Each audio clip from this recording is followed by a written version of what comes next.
key to driving sustainability. The industrial strategy unlocks fast-tracked cross-government support and is the first of a series of important stepping stones behind our vision for agricultural transformation and a thriving food system.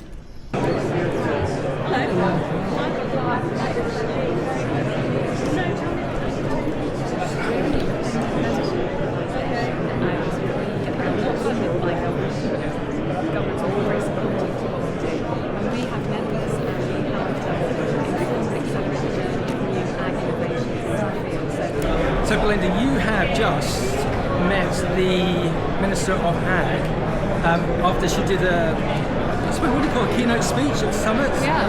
World Innovation Summit, and it seemed to go down very well. What was your take on it? Well, I think I was talking to someone about this. It's interesting because one of the first things she said was that previous Minister Angela had done some good things and she wanted to continue those good things. And we've all been saying we want continuity and we want consistency. And then when someone says that, you're like, oh, yeah, what are you going to do? Anyway, she did then go on to talk about AgriScale, which is this new programme that the government's launching to help startups and growing ventures manufacture. So it's starting next month. We don't know any more details than that, but it seems to have gone down quite well with some of the people I've been talking to help manufacturing and scale up. Hurrah! Emily Norton, new chair of the HDB, I broadcast with her, one of our colleagues, Mark Campbell, last week, and she was sort of inferring that we shouldn't have this resilient government anymore. Because perhaps, my words, not hers, perhaps we can't rely on them. We need to plough our own furrow.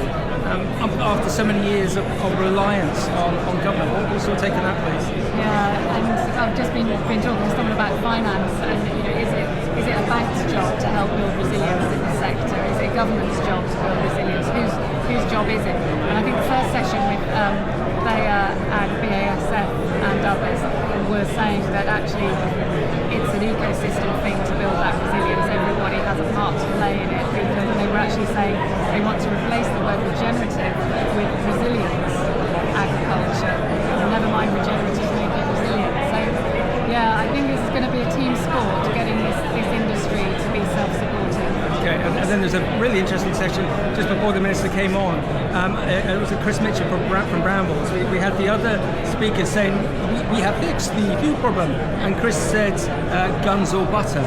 Guns or butter, that's the first time I've heard that terminology being used, and it's so out with everything that's going on. And if you remember, it's... Groundswell, you asked me that question, didn't you? Are we going to lose, and the question to Belinda was, are we going to lose people to the defence industry? Actually, just jumping around, just been speaking to James Truscott, who's part of Beehive over here and Harborside, and he said they're getting a lot of highly intelligent people joining them who want to make a difference.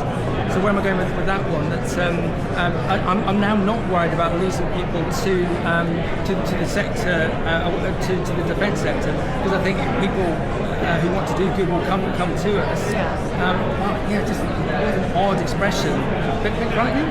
Guns or butter. And I haven't yet got the temperature of this conference in terms of what the investment appetite is. So I've been talking to a lot of ventures who've got investment meetings, don't yet know how they're going. So we haven't yet got a sense of what the investor kind of risk appetite. The mood music last year I think was a little bit negative, so I'm hoping that this year we're going to be seeing more private equity flowing into these exciting companies that we're actually seeing today. Okay, so when you do your fantastic blog at the end of the week, do you think you'll report on that, how you felt the mood music was after 2 days of this conference? Only half a day in.